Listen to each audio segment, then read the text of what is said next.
Autism patient కొంచెం behaviour వైజ్గా add ఉంటారు వాళ్ళు, అంటే అందరితో కలవడానికి ఇష్టపడరు. ఇలాంటి సిమ్టమ్స్ని మనం చూస్తున్నాం.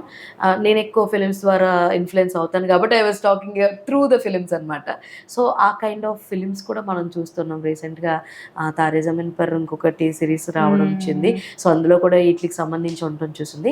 సో ఇప్పుడు upcoming month is all about autism గురించి కాబట్టి, సో మీరు చూసినటువంటి పేషెంట్స్ ఆటిజం గురించి మాకు మరికొన్ని విషయాలు చెప్తే.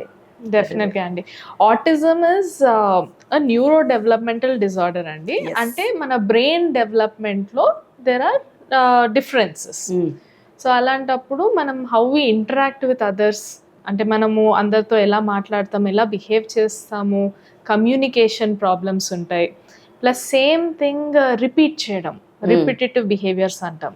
ఫర్ ఎగ్జాంపుల్ అమ్మ అనడం వచ్చి అనుకోండి, అమ్మ అమ్మ అమ్మ అని అంటుంటారు వితౌట్ అంటే ఎనీ రీజన్ కూడా. అంటే ఫర్ ఎగ్జాంపుల్ జస్ట్ ఒకళ్ళ రూమ్ లో ఉన్నా అలా అనొచ్చు. ఆర్ ఈ ఆబ్జెక్ట్స్ లైనింగ్, అంటే మనం బిల్డింగ్ బ్లాక్స్ లెగోస్ చూస్తాం కదా, ఒకదాని మీద ఒకటి పెట్టి మళ్ళీ తీసేస్తారు. డిఫరెంట్ వేస్ అన్నమాట.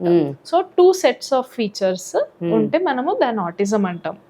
దాన్ని ఇప్పుడు ఫ్రీక్వెన్సీ ప్రివిలెన్స్ అనేది చాలా ఎక్కువ ఉందన్నమాట. సో మనకి అవగాహన ఉండడం చాలా ఇంపార్టెంట్. ఎస్పెషలీ కామన్ లక్షణాలు పేరెంట్స్కి ప్లస్ సొసైటీలో అందరికి అవేర్నెస్ ఉన్నా మనం తొందరగా ఐడెంటిఫై చేయగలుగుతాం. సో అందులో కొన్ని like for example eye contact తక్కువ ఉంటుంది. అంటే ఫర్ ఎగ్జాంపుల్ మనం మాట్లాడుతున్నాం, look at each others face, right? So వీళ్ళల్లో దే జస్ట్ ఇట్లా ఒక సెకండ్ చూసినా మళ్ళీ they get distracted, they find it difficult to maintain that eye contact. Okay. Next మనకి మాటలు లేట్ వస్తాయి. సో స్పీచ్ డిలే అనేది చాలా కామన్. ఇంకొన్నిసార్లు ఏమవుతుందంటే మాట్లాడడం స్టార్ట్ చేస్తారు, దెన్ మళ్ళీ దే స్టాప్ టాకింగ్. అది కూడా చూస్తుంటాం. ఓకే. నెక్స్ట్ మనం ఏదైనా ఇంట్రెస్ట్ ఉంది, పోనీ పిల్లలు ఏమంటారు నాకు అది కావాలి అని ఇట్లా పాయింట్ అవుట్ చేస్తారు కదా, అది ఉండదండి. సో మనం కూడా పోనీ ఇంకో అక్కడ చూడండి అక్కడ బర్డ్ ఉంది అని అంటే పిల్లలు జనరల్ ఏం చేస్తారు, they look in that direction. కానీ ఇప్పుడు ఆటిజం ఉన్న వాళ్ళు జనరల్గా అట్లా ఇంట్రెస్ట్ చూపించరు అనమాట.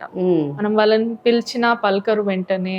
సో అలా చాలా ఫీచర్స్ ఉంటాయి. మనం ఇంతకు ముందు చెప్పినట్టు బ్లాక్స్ని రిపిటేటివ్గా పెట్టడము, రిపీటెడ్గా అనడము.